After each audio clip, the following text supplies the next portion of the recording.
Hey everyone, I'm going to show you how to make this incredible dessert. I've never made it before, so I don't really know if it's incredible or not. But the first step is you make one batch of brownies. A lot of people ask questions, big box, small box, I don't care, make any box you want. I'm making one package of brownies, standard package of a brownie mix. I'm going to be putting it into an 11 by 7 pan. You could probably do this on a 9 by 9, but you would really limit yourself because the 9 by 9 doesn't have enough height. The advantage of doing the 11 by 7 is that you are going to have, once the brownies rise up when they come out of the oven, you're going to have more than enough space to be able to put this topping on it. The topping is going to be some cream cheese and whipped cream and chocolate chips, and there's going to be some vanilla and sugar. So if you want to do substitutes in this thing, that's up to you. I'm going to be doing fresh whipped cream. You can do Cool Whip. I'm going to be making whipped cream, so that's going to be a whole new video. But you can make whipped cream. You could use Cool Whip. You could take the whipped cream out of a can. It just depends what you want to do, what kind of consistency you're expecting. Some people substitute the sugar in this mix for brown sugar, and they use a lot less. But I'm going to be making it to the exact recipe. So, again, make one batch of brownies, one package of brownies, put it in the oven, let it cook. And brownies, I don't know if you know that, but brownies usually take about 2 hours, a good 2 hours, to really cool down where there is no heat coming from the bottom and absolutely no moisture on the top. That is when we will do the next step. So I'll be back in a couple hours, and you'll see what we're going to be making. Brownies just came out of the oven. You can see there's a lot of moisture on there. It's going to take a good 1.5 to 2 hours to completely cool, and then I will continue with making the topping. This video is on how to make whipped cream. First time making whipped cream here. I've got some heavy cream that I bought from the store, 8 ounces, and I'm going to put it in the bowl here. It's kind of thick. It's like really thick milk in a way. And what you're supposed to do is you want it cold. The colder the better. I don't know how cold mine is, but that's okay. I'm trying to find my whisk. Hold on. Don't want to lose your whisk. Alright, so I've got the whisk, and kind of a odd bowl. You're supposed to whisk this thing, obviously. That's what I'm doing. And what I understand is that you whisk it until you kind of get some peaks on the tip of the mixer, the whisk. If you whisk it too much, you will end up making butter. So you want to have a good container. The reason I used this container was so that I could make the video. I don't really have a shallow glass pan, but I'm going to be whisking this for a while, and then I'm going to add a couple teaspoons of sugar, and that is strictly for flavor. You don't need to add the sugar. So if you are on a special diet and you don't want to put sugar in there, or if you're going to be adding this to something else that has sugar, then you do not have to put the sugar in. But I'll probably be whisking for about 2 or 3 hours here, so give me a minute or two and I'll come back to the video. You can see it is kind of thickening up a little bit, but not a lot. Still kind of watery, but you can see the consistency is a little different. Remember, if you whisk this too much, you will make butter, so you don't want to whisk it too much. But you also do not want to put in your sugar until you start getting some thickening.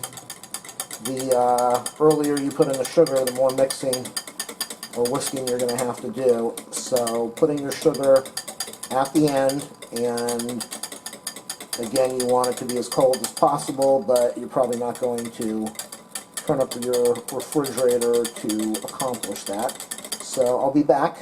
It's starting to thicken, but still nowhere near enough. Alright, I'm starting to see some thickening, so I'm going to add the sugar. Again, I said about 2 teaspoons. This is about a tablespoon or so. So I'll put that in there and get this out of the way. You can see it is getting thicker, but it's still very watery. It's still very runny. Okay, I think that we're almost there. You can see it. It's still a little runny, but they talk about the peak. You want to see where See over here where you've got that peak down there? That's what you want. See that little pointy piece over there? You want it where it is. Well, let me taste it and see what it tastes like. Oh my God, is that delicious. All right, so I'm going to mix this just a little bit more.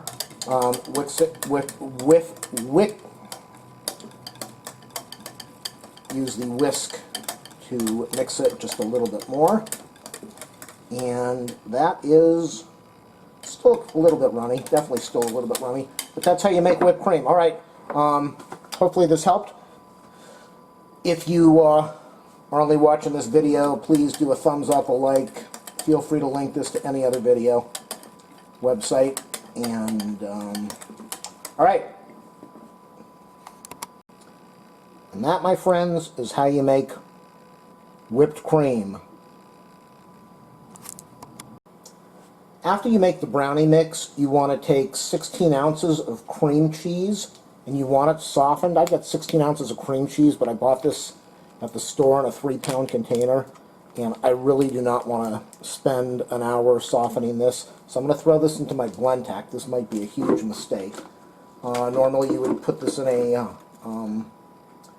dish or in a bowl and get your mixer and mix it, but if you try to do that with a mixer and the stuff is not soft, you're going to have a nightmare in your hands. So what you want to do is get 16 ounces of cream cheese, and you want to mix it with 1 cup of sugar, which is a lot of sugar. Here's half a cup of sugar, and hopefully I've got enough sugar to make the recipe. I just used up all my sugar. There's 1 cup of sugar, an incredible amount of sugar in this recipe. It's pretty disgusting, but that's what you want to do. And then I'm going to go put it on my blender and mix this thing together. You can see the cream cheese and the sugar, but you want to do that in a bowl or a dish. Make sure it's got some high walls, and mix this with a beater mixer to mix it all together. Here we go.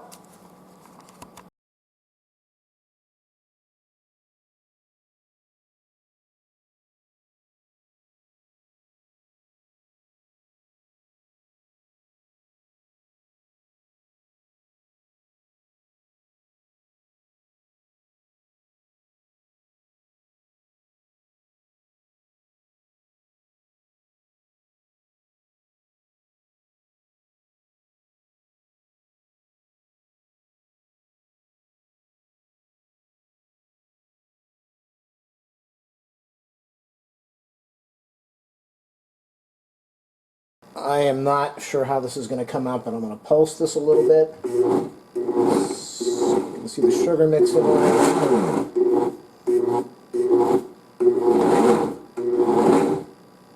This is not good. This is a nightmare. Save me from this. I got everything mixed up, so now what I'm going to do is I'm going to take a little bit of vanilla. You want about maybe a teaspoon of vanilla. And so I'm going to pour about a teaspoon of vanilla. I don't know if you can see that.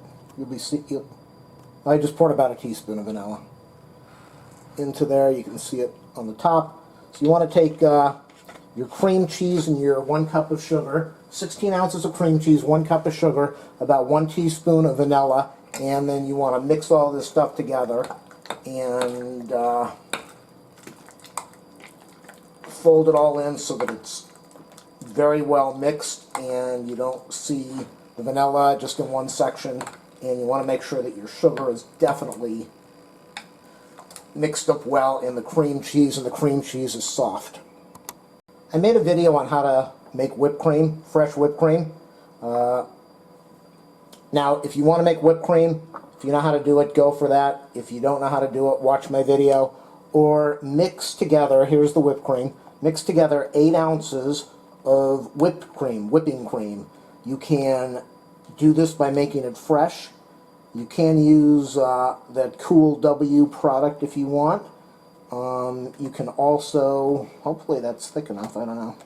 You can also take it out of the can. So if you want to take whipped cream from the can, go for it.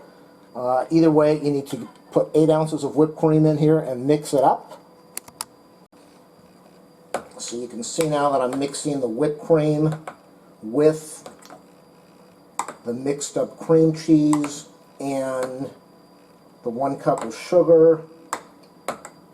And then the final ingredient is 1 cup of chocolate chips. You can use the mini chocolate chips if you feel more comfortable with that. They might be easier to chew on. Alright, and here I am, starting to get a little thick now. Mixing everything together. That's the final product pretty much. I just tasted this. It is so good. There we go. The brownies are... Some people use a snap form pan because it might make it easier to serve this later. But I don't want to go out and spend the money on a snap form pan. If you don't know what that is, it's just a little clamp that separates the top from the bottom of the pan. So you're going to have to scoop all of this stuff out. And let me get the... and then you want to spread this all over the top. And that's why it's got to be cool. If they're not cool, it is going to mess up the brownies, or it's going to separate the brownies, or they're going to crumble and make a huge mess. So, and you're applying this like you do regular frosting. So hopefully this helped you out a little bit. Feel free to link this to any site you want to. This will definitely help me out if you do. Do a thumbs up, a like, subscribe to my channel. Make sure you watch all the other awesome videos. Go to my channel page, click on the donate link, and help me out if you want to. If you don't, that's cool too. And make sure you leave comments on what you think, what you like about this. Again, you can use brown sugar in the making the whipped cream instead of, no, you can use brown sugar instead of sugar, but don't mess things up. Just follow my recipe unless you know what you're doing. And that's it. That's the final. You put it in the refrigerator for 4 hours so that everything can start to get solid and firm and cold. And you're going to have to keep this in the fridge because it is cream cheese. It's a dairy product. And let me taste the spoon one more time. Oh my God, that is incredible.